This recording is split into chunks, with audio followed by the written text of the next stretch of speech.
حضرت امام شافی کہتے ہیں کہ میں نے فقیروں سے دو باتیں بڑی پتے کی سنی اور انہوں نے مجھے بڑا نفع دیا۔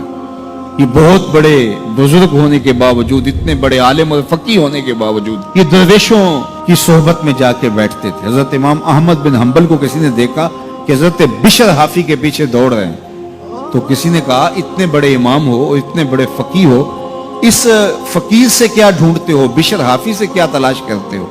تو حضرت امام احمد بن حنبل نے کہا کہ احمد بن حنبل جس رب کو مانتا ہے، بشر حافی اس رب کو جانتا بھی ہے۔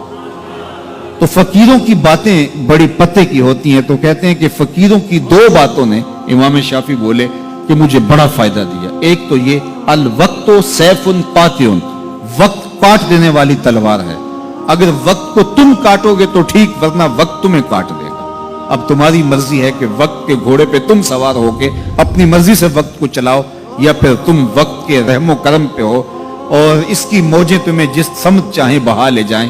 اب تمہارا اختیار ہے کہ تم اپنا وقت کیسے گزارتے ہو۔ دوسری بات جس نے مجھے بڑا نفع دیا وہ یہ کہ اپنے آپ کو نیکی کے کاموں میں لگا دو، ورنہ نفس تمہیں برائی کے کاموں میں مشغول کر دے گا۔ اپنے ارد گرد تانا بانا ایسا بن لو، اپنے حالات ایسے بنا لو، اپنی دوستی ایسی وضع کر لو کہ تم نیکی کے ماحول میں رہو، ورنہ شیطان برائی کے اندر مبتلا کرنے میں دیر نہیں کرے گا اور نفس تمہیں جو ہے وہ شر میں مبتلا کر دے گا۔ تو فرمایا کہ کسی شخص کے اسلام کا حسن یہ ہے کہ وہ بے مقصد کاموں کو چھوڑ دے۔ ہم تو بعض اوقات بیٹھتے ہیں تو گھنٹوں بے مقصد بیٹھے رہتے ہیں اور قیمتی سے قیمتی وقت ضائع کرتے ہیں۔ ہماری زندگی بڑی قیمتی ہے، ایک ایک سانس با مقصد ہونا چاہیے۔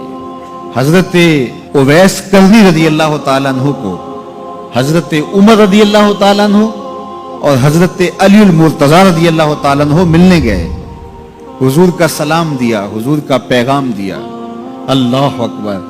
تو ویسے کرنی تو تڑپ گئے نا، چشمان سے آنسو ہیں اور بار بار پوچھتی ہیں میرے حضور کے لبوں پہ میرا نام کیسے آیا تھا۔ حضور نے کہا تھا نا کوئی اویس بن عامر کو ملے اور میرا سلام دے اور اس سے کہے کہ میری امت کی بخشش کی دعا کرے، اللہ اکبر۔ تو یہ ملنے گئے حضور کی وصیت اور حکم کے مطابق، حضور کا سلام دیا، تو یہ بار بار کہتے تھے حضور کے لبوں پہ میرا نام کیسے آیا، اللہ اکبر۔ تو جب یہ تڑپ دیکھی تو کہا اتنی محبت اور اتنا پیار تو حضور کو ملنے نہیں آئے، حضور کو دیکھنے نہیں آئے۔ تو حضرت اویس کرنی فرمانے لگے تم نے میرے حضور کو دیکھا ہے؟ تو یہ خاموش ہو گئے، تو کہنے لگے میں نے نہیں نہ دیکھا تو مجھ سے پوچھ لو، تم پہلے بتاؤ کہ حضور کے ابرو جڑے ہوئے تھے یا کھلے ہوئے تھے؟ اللہ اکبر، تم نے تو حضور کو دیکھا ہے تو ذرا بتاؤ نا۔ پھر خود ہی فرمانے لگے جس نے نہیں دیکھا اس سے پوچھ لو۔ کہا کوئی قریب سے دیکھتا تو کھلے ہوئے نظر آتے، دور سے دیکھتا تو جڑے ہوئے نظر آتے۔ معلوم ہوا کہ حضور کی قربت میں ہی رہے ہیں اگرچہ بظاہر دور رہے ہیں۔ تو یہ اتنے جلیل القدر صحابی ملنے گئے، کچھ دیر باتیں کی، اس کے بعد حضرت اویس کرنی نے ہاتھ بڑھا دیے، کہا اچھا آپ نے بھی آخرت کی تیاری کرنی ہوگی، میں نے بھی کرنی، اچھا حشر کو ملیں گے۔ اللہ اکبر۔